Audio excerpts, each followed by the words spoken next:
নমস্কার বন্ধুরা, আশা করছি তোমরা সবাই ভালো আছো। আজকে আমি তোমাদের সাথে ভিন্ন ধর্মী একটি ফ্লাওয়ার ডিজাইন শেয়ার করতে চলে এসেছি। আর তোমরা যদি আমার চ্যানেলটিতে নতুন হয়ে থাকো তাহলে অবশ্যই আমার চ্যানেলটিকে সাবস্ক্রাইব করো আর পাশে থাকা বেল বাটনটিকে প্রেস করো। তো চলো এবার আমরা ডিজাইনটি দেখে নেব। এই অংশটুকু কিন্তু আমি আগে থেকে তৈরি করে রেখেছি, তো তোমাদেরকে আমি এখানে ঘর সংখ্যাগুলো বলে দিচ্ছি। দেখো, এখানে আছে প্রথম লাইনে 16টি ক্রস স্টিচ। তো দেখো এখানে 16টি ক্রস স্টিচ আছে, 16টি ক্রস স্টিচের দুটো লাইন। তো দুটো লাইনের পরে দেখো এখান থেকে এদিকে লেভেল কিন্তু সমান থাকবে। তো এখানে 1 2 3 4 5 6টি ক্রস স্টিচের লাইন, আবার এদিকে আছে 5টি ক্রস স্টিচের লাইন। তার পরবর্তী লাইনটি 4টি ক্রস স্টিচের, তারপরে 1 2 3টে দুটো ক্রস স্টিচের 1 2 3 4টে লাইন লেভেল সমান রেখে, আবার 3টে ক্রস স্টিচ, 4টে ক্রস স্টিচ, 5টি ক্রস স্টিচ, তারপর 6টি ক্রস স্টিচ আছে এখানে, তারপরে আছে 16টি ক্রস স্টিচের দুটো লাইন। তো দেখতেই পাচ্ছ এখানে কিন্তু সেমভাবে 6টি ক্রস স্টিচ থেকে শুরু। তো সেমভাবে এটা তৈরি করা হয়ে গেছে। তো এই দেখো দুটো ক্রস স্টিচের 4টে লাইন, 3 4 5 6, আবার 16টি ক্রস স্টিচ। আবার এখান থেকে যদি কোনো 3 4 5 6 7 8 9 10 11 12 13 14 15 16টি ক্রস স্টিচ। তো চার সাইডে কিন্তু 16টি করে ক্রস স্টিচ আছে। এখানে আমি হলুদ রঙের উল নিয়ে নিলাম। হলুদ রঙের উল দিয়ে দেখো মাঝে যে 4টে ক্রস স্টিচ আছে তার দুটো ক্রস স্টিচ বরাবর আমি ওপর দিকে সাইডে 4টে ক্রস স্টিচের থেকে আমি দুটো ক্রস স্টিচ প্রথমে তুললাম, তার পরবর্তী লাইনে 4টে ক্রস স্টিচ তুললাম।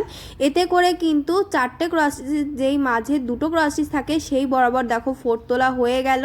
তো এটা কিন্তু সেন্টার বরাবর করবে তোমরা। তারপরে দেখো আবার সেমভাবে 4টে ক্রস স্টিচের দুটো লাইন তৈরি, আরেকটি লাইন তৈরি করছি। তো 4টে ক্রস স্টিচের দুটো লাইন তৈরি হচ্ছে। আর হ্যাঁ, এখানে কিন্তু ক্রস স্টিচের আমি একটি 4 দিয়ে নিচ্ছি শুধু সেন্টারটা মার্ক করার জন্য। তো এটা তৈরি করার পরে দেখো লাল রঙের উল নিয়ে নিয়েছি। এটি দিয়ে দুটো কি তিনটে ঘর নিয়ে প্রথমে আমি একটি চেইন 4 তুলব। তো দেখো চেইন স্টিচ তুললাম আমি। তোলার পরে এর মধ্যে দিয়েই আমি আরও দুটো লেজি ডেজি স্টিচ তুলে নেব। তো দেখো এখান থেকেই কিন্তু আমি 4 তুলছি। এখান থেকে একেবারে যেই গ্যাপটুকু আছে সেটুকু বরাবর দেখো প্রথমে আমি একটি স্টিচ তুললাম। এখানে কিন্তু সুতোর উপর সূচের ওপরে শুধু সুতোটিকে পেঁচিয়ে নেওয়া হয়েছে। 4 তুলে কিছুটা ডিস্টেন্স রেখে দেখো এখানে আমি আবার সুতোটিকে মিশিয়ে দিলাম। আবার সেমভাবে দেখো আগে চেইন স্টিচের থেকে আমি ভেতর থেকে 4 তুললাম। 4 তুলে সেমভাবে আমি দূরত্ব রেখে যে গ্যাপটুকু আছে সেটুকু দূরত্ব রেখে দেখো লেজি ডেজি স্টিচ আরেকটি তৈরি করে নিলাম। তো এখানে কিন্তু দুটো করে লেজি ডেজি স্টিচ দিয়ে এই পাপড়িগুলো তৈরি করা হচ্ছে। তো একটি পাপড়ি তৈরি হয়ে গেল। এবার আমি দেখো আরেক সাইডে করছি যাতে এখানে পাপড়ির দূরত্বগুলো সমান থাকে, এজন্য এভাবে করে আমি তৈরি করে নিচ্ছি। প্রথমে দেখো একটি তৈরি করলাম, ছোট একটি দুটো কি তিনটে ঘর নিয়ে। তারপরে দেখো একটি বড় লেজি ডেজি স্টিচ তৈরি করে নিলাম এখানে আমি। তো এটার ওপর দিয়ে আবার সেমভাবে আমি আরেকটি তৈরি করব। দেখো সেম জায়গা থেকে প্রথমে যেটি তৈরি করেছি তার থেকেই কিন্তু ভেতর থেকে আমি 4 তুললাম। 4 তুলে দেখো এখান থেকে আবার উপরে আরেকটি লেজি ডেজি স্টিচ তৈরি করে নিচ্ছি। এখানে দুটো তৈরি করার কারণ হলো এতে করে কিন্তু পাতাগুলো একটু ফোলা ফোলা টাইপের লাগবে আর দেখতে সুন্দর লাগবে। তো দেখো এবার আমি কৌণিক বরাবর ঘরে চলে এলাম। এখান থেকে আমি আবার দুটো কি তিনটে কৌণিক বরাবর লাইন নেব।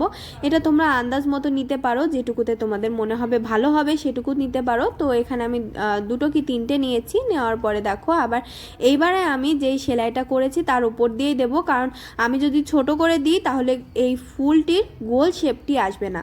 যার জন্য দেখো আমি সেলাইটার ওপর থেকেই কিন্তু 4 তুললাম। প্রথমে একটি লেজি ডেজি স্টিচ তৈরি করলাম, আবার সেমভাবে আগের জায়গায় চলে এলাম দেখো আগের সেলাইটির ভেতরে। তারপরে আবার এটার ওপর দিয়ে সেম ডিস্টেন্স রেখে আমি আরেকটি স্টিচ তৈরি করে নিলাম। তো দুটো স্টিচ কিন্তু তৈরি হয়ে গেল। তো তিনটে পাপড়ি তৈরি হয়ে গেল। এভাবে করে আমি আবার দেখো এর মাঝে যে গ্যাপটি আছে সেটি বরাবর আমি 4 তুলছি। 4 তুলে প্রথমে ছোট একটি চেইন স্টিচের মতো একটি স্টিচ তৈরি করে নিচ্ছি। দেখো এটি তৈরি করে নেওয়ার পরে আবার সুতোটিকে কিন্তু সামনের দিকে একটু টেনে ধরে রাখবে। দেখো এটি তৈরি করার পরে আবার এর ওপর দিয়েই আমি দুটো লেজি ডেজি স্টিচ আগের মতো করেই তৈরি করে নিচ্ছি। তো এইভাবে করে প্রথমে তোমরা 4 সাইডে 4টে লেজি ডেজি স্টিচ তৈরি করে নিতে পারো।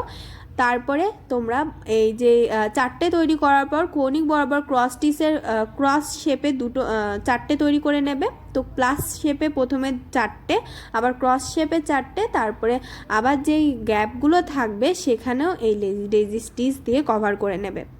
দেখো আমি আরেকটি তৈরি করছি, আমি তোমাদেরকে এই সাইডটাই করে দেখাচ্ছি। তো এটার ওপরে দেখো এটাও কিন্তু সেমভাবে তোমরা দূরত্বটা একটু খেয়াল রাখবে যাতে ভেতরের ফাঁকা অংশটুকু না দেখা যায়। আর তোমরা যদি চাও ভেতরের অংশটুকু আগের থেকেই এই টিয়া রঙের উল দিয়ে কিন্তু কভার করে নিতে পারো। ক্রস স্টিচের জন্য যেই দুটো ফোল্ড দেওয়া হয় তার একটি ফোল্ড দিয়ে যদি কভার করে নাও তাহলেও কিন্তু হবে, সেক্ষেত্রে কিন্তু তোমাদের খাটনিটা একটু কম হবে। যদি দুটো করে ক্রস স্টিচ দিতে যাও তাহলে কিন্তু উলও বেশি লাগবে আর তোমাদের সময়টাও বেশি লাগবে। দেখো একটি সাইড কমপ্লিট করলাম, আমি অনেকটা করে ফেলেছি। এই সাইডটি আমি তোমাদেরকে শুধু একটি পাপড়ি, লাস্টের পাপড়িটি তোমাদেরকে তৈরি করে দেখাচ্ছি। দেখো প্রতিটা পাপড়ি কিন্তু সেমভাবে তৈরি হচ্ছে। প্রথমে আমি একটা চেইন স্টিচের মতো করে তুলছি, তোলার পরে তার উপর দিয়ে আমি দুটো লেজি ডেজি স্টিচ তৈরি করে নিচ্ছি। তার ভেতর থেকে কিন্তু ফোরগুলো তোলা হচ্ছে। তো দেখো পাপড়িগুলো কিন্তু কমপ্লিট হয়ে গেছে, আর দুটো করে লেজি ডেজি স্টিচ দেওয়ার জন্য কিন্তু পাপড়িগুলো দেখো ফুলে ফুলে আছে। এবারে ভেতরের অংশটুকু কিন্তু আমি হলুদ রং দিয়েই দেখো ফ্রেঞ্চ নট স্টিচ দিয়ে দুটো করে প্যাচ দিয়ে অথবা তিনটেও দিতে পারো, সেটা তোমাদের ইচ্ছা মতো দিতে পারো।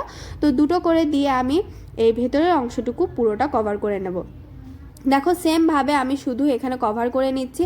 আর তোমরা যদি চাও এই ভেতরে যে আমি প্রথমে মার্ক করার জন্য হলুদ রঙের উল দিয়ে যে ক্রস স্টিচের একটি স্টিচ দিয়ে প্রথমে সেন্টারটি তৈরি করে নিয়েছিলাম, তোমরা সেখানে কিন্তু গোল করে এঁকে নিতে পারো, সেটা তোমাদের ইচ্ছা। গোল করে এঁকে নিলেও হবে, আবার আমার মতো করে সেন্টার তৈরি করে নিলেও হবে। তো আমি এটা তৈরি করে নিয়েছিলাম। গোল করে আঁকলে অনেক সময় আসনের ওপর এইগুলো ভালো করে বসে না বা গোল এদিক ওদিক হয়ে যায়, যার জন্য আমি এখানে সেলাই করে নিয়েছিলাম। তো এভাবে করে সেমভাবে আমি পুরোটা অংশ ভালো করে গোল শেপে এই ফ্রেঞ্চ নট স্টিচ দিয়ে কভার করে নেব।